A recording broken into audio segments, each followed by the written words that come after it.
This Good Morning Northwest Morning Sprint is brought to you by Bill's Heating and Air Conditioning. It is 6:53. Time to get you ready to take on your Monday and the week ahead with the Morning Sprint. Sydney Charles has details on an attempted uprising in Russia. Emily Bloom is in for Mark, talking about sunny skies and toasty temps today. And a successful Spokane tea shop has opened a new spot in Coeur d'Alene. Destiny Richards is live, giving us a look inside. But we begin with new developments in the University of Idaho murders case. A lawyer for suspect Bryan Kohberger filed a court document that says no connection exists between Kohberger and the 4 victims. The defense argued investigators found DNA evidence of 2 other men at the house where the victims died last November. According to the filing, the defense is, quote, unaware of what sort of testing, if any, was conducted on these samples other than the STR DNA profiles. The prosecutors argue Kohberger has no right to the FBI data collected from the method. Kohberger has denied any wrongdoing and will be in court tomorrow for another hearing.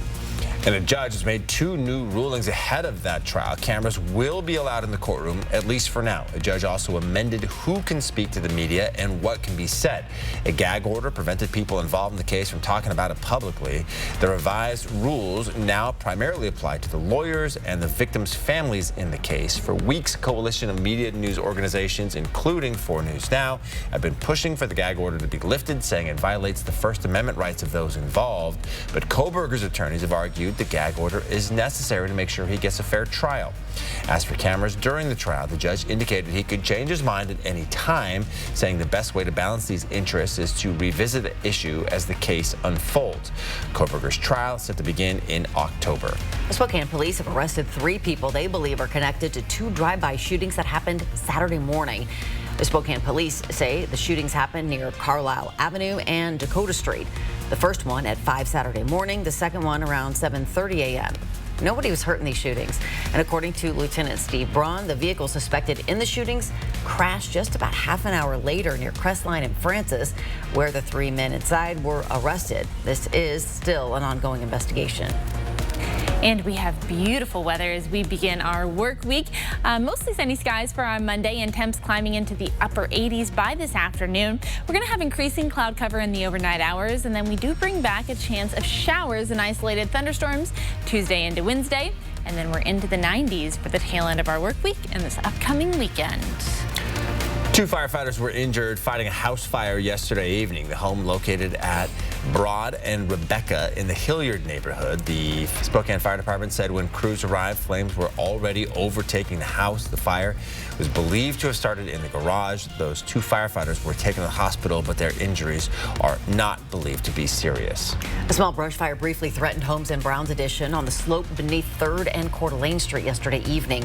Spokane Fire Chief Brian Schaefer says the 20-foot by 20-foot fire grew in heavy vegetation below Coeur d'Alene Park. Firefighters contained the large flames, making their way toward homes. Investigators are working to find out how the fire started. Tensions remain high in Russia after the commander of the Wagner mercenary group called for his troops to retreat after ordering a march on Moscow. On Friday, the leader of the group, Yevgeny Prigozhin, announced a march for justice, effectively an uprising against Russian military leaders. Wagner forces then seized control of 2 Russian military hubs in the south on Friday as the group began its journey to Moscow. But the mercenary group stopped their march just 120 miles from the capital amid reports of a deal calling for Wagner's leader to leave Russia for nearby Belarus. A senior U.S. official tells ABC News it is still a mystery as to why Prigozhin stopped his march towards Moscow.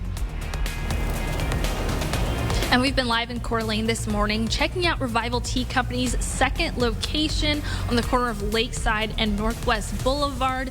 You can find all of their herbal, black, and green teas here, and boba tea, which they just started serving in Spokane, as well as here in January. You can go to our website, KXLY.com, for more information about what they have on the menu. They'll be open here in Coeur d'Alene every single day from 9 a.m. to 9 p.m. A judge has rejected a second attempt to block Washington's ban on selling assault weapons. Washington is the 10th state in the country to have similar laws banning specific types of firearms. But even after this decision, there's still a chance the law could get blocked because another lawsuit at the federal level is challenging the ban. Another Hoop Fest is a wrap, and so many great memories were made. But a lot of players will be carrying slightly more painful reminders of Hoop Fest weekend. Here is the injury board from MultiCare, the official medical care provider for Hoop Fest. It shows 1,185 people treated, almost 200 more than last year.